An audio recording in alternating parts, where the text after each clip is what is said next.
Hi paper crafters, it's Jeannie again, and I am here for my end of March and April update on my paper crafting challenge that I'm doing with my friend Sonya over at Cat Crazy Creations. And you guys, I'm so sorry to say that I have hardly done any paper crafting. I have a lot going on at the moment. I mean, everybody does. I don't mean to, you know, think I'm overly special or anything, but we are getting ready to host a big family wedding here at the end of June, and so just the preparations for that have been quite extensive, and it's getting more intense as we get closer to the wedding.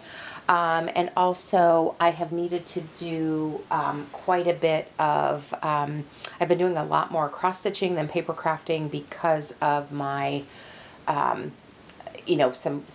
things I want to gift around the wedding time and different things that we've been having. So my crafty time has been mostly spent I'm sorry, I'm trying to keep the cat off my layout, has mostly been spent on, on that pursuit. However, I have started doing some actual paper crafting projects for the wedding, and so I'll be showing you those probably in the next couple of months. I know if you've been following us, and this is my old one, you guys. I can't find the one I edited for this year, but basically Sonya and I are uploading our paper crafting every 2 months. So we uploaded at the end of February and now at the end of April, and then we will go again at maybe at the end of June. I should be able to upload something. However, I don't know how extensive that will be, because like I said, we're getting ready for lots and lots of company, and we'll have lots of out-of-town guests. And of course, there's all the wedding prep as well. But with that said, I did do a teeny tiny bit, and I'll show it to you. So this video will be short. Again, if anybody would like to join Sonya and I for our challenge, we would love to have you. And she primarily does scrapbook, 12 by 12 scrapbook layouts, and that is my heart, you guys. That's my favorite thing to do with paper crafting, although it seems like lately I've been showing you lots of mini albums and cards and things like that too, and I have some wedding decorations for you today. So anyway, so to start out with, so join us if you like. Head on over to Cat Crazy Creations and take a look at what Sonya's been up to the last couple of months. She's wonderful, and seems to be really enjoying her scrapbooking, and has a lot of interesting takes on. She's doing a lot of sort of catch-up scrapbooking, or kind of going back to older photos. And one of the things that she's doing that I love, that I'm going to steal from her, is that she's taking pictures, like pictures over the years, and putting them together on a layout. And I just love that, like pictures of her boys' birthdays from the time they were little, through their teenage years, or different things like that, and putting them all on one layout. And I think that's such a clever way to do that, because you can really enjoy seeing that development of whatever that subject matter is. So I think that's really great, and I'm gonna probably steal that idea from her once I get some more scrappy time. But anyway, I did finish the layout that I showed you at the end of last time. I had this layout sort of started, and I was able to finish it. And so this was I was working on my Indiana trip pictures back for a family wedding back in 2021, October of 2021. And this was the last layout that I'm planning to do from that trip. So again, using all the same supplies. In fact, this was a paper pack of fall paper. And you guys, I used up almost every inch of this paper. This was the last 12 by 12 full-size sheet, and it worked out really well because my son's sweatshirt is that color. I decided to add in some gold and some blue. This is my nephew here, and you can tell he's from my husband's side of the family.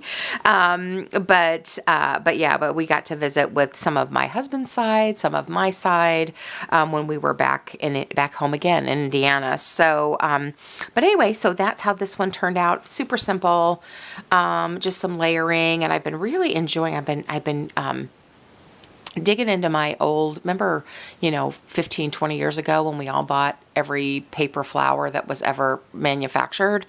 I have a ton still, and so I've been using those, and I whipped out some old buttons and that kind of stuff. So that is my 12 by 12 layout. And then, okay, so my daughter asked me a couple weeks ago if I would do a crafty table numbers for the reception at her wedding. And then if I would also do a little sign for the guest book. And so I haven't done that. I haven't worked on that yet, but I did go ahead and start on the table numbers. And they're getting married at a place locally here that is, you guys, it's over the top. Shabby chic, if you will. It's colorful. It's a resort in the area that's very well known, and it's just over the top, like pink and gold and fancy. And so I decided, and so the wedding is pretty fancy and shiny, and so I decided to sort of do that with the table decoration. So let me show you my prototype. What I did is I sort of cheated. I bought a kit of table numbers, and they came with these little stands here, these little gold stands, and then this printing that's on these is how the cards came. I should have brought a blank one in here, but I didn't. And then what I did is I used paper flowers. I have some metallic like yarn here. This is ribbon, that kind of silky ribbon that looks like little leaves. And then I have sequins and some diamond dots on here. And so this is my prototype. And then on the back, I'm adding a candid photo of them throughout their relationship. So anyway, so that's what they look like, and 28 table. Oops, that's got kind of a long thing there. Table number 28. We really they invited about 100 people.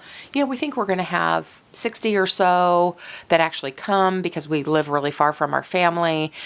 60 to 70. So and I think there's 8 to a table. So I'm doing 10 of these basically because I don't, if we need more than 10 tables, we'll know once the RSVPs are coming in and everything. So this was, again, the prototype to just sort of get an idea and see if she liked them, and she did. So I've been working on these. So let me show you. I think I got my numbers out of order here. Let's see. So, and I did change them up just a hair. So here, but this is what I came up with, and I'm doing that, and it's mostly like kind of muted pastel colors. And so here's table 1, and you guys, I wasn't thinking about the, about having to put the little stand on here. So I'm going to have to be really careful with that, and might need to move some of the sequins and stuff around a little bit. But that's the first one in like a muted purple. So there's table 1. And then here's table 2 in a muted pink. So, and I'm just using everything from Stash, you guys. Here is a kind of a muted aqua blue. And like I said, just a little nest of that shiny gold thread, some of this leaf ribbon, and then matching sequins and diamond dots. Super, super simple. Here's a real pretty peach color. And I sort of patterned these, you guys, after their wedding invitation. I pulled the colors of the flowers out of that. So there's a peachy one. And then here is table 5 in yellows. So yeah, so I have like 5 more of these to do. I have 6 in process, table 6 in process, and I think I learned my lesson. I probably need to not be putting things at the bottom, but I love how it kind of looks, you know, different like that. And I don't have on these ones, I need to go to Walgreens and pick up my photos because I haven't, I have the photos printed. I just haven't gone to pick them up yet. So then I'll put those on the back. And so there'll be a different, you know, candid picture of them and their relationship on each table, which I think will be kind of fun. So, and then I'll do probably just a 8.5 by 11 guest book type thing with a flower border, and but similar to this, and then there's also a head table, so I'll need to do that one too, and I'll make that one a little bit more ornate probably too for the bridal table. But anyway, so that is what I've been up to, you guys. I'm sorry, I feel like I have been not a very dedicated paper crafter lately, but you know how our lives kind of go in seasons, and you know, you just kind of got to go with the season that you're in. So, so anyway, so that's it for me today. Be sure to run over and check out Sonya at Cat Crazy Creations, and I will see you for paper crafting. Hopefully, you guys, at the end of June. I know I'm going to be having company through early July, so that upload might be a little bit late, but you know, I will do the best I can. So anyway, hope you're doing great. Have a wonderful day. Bye.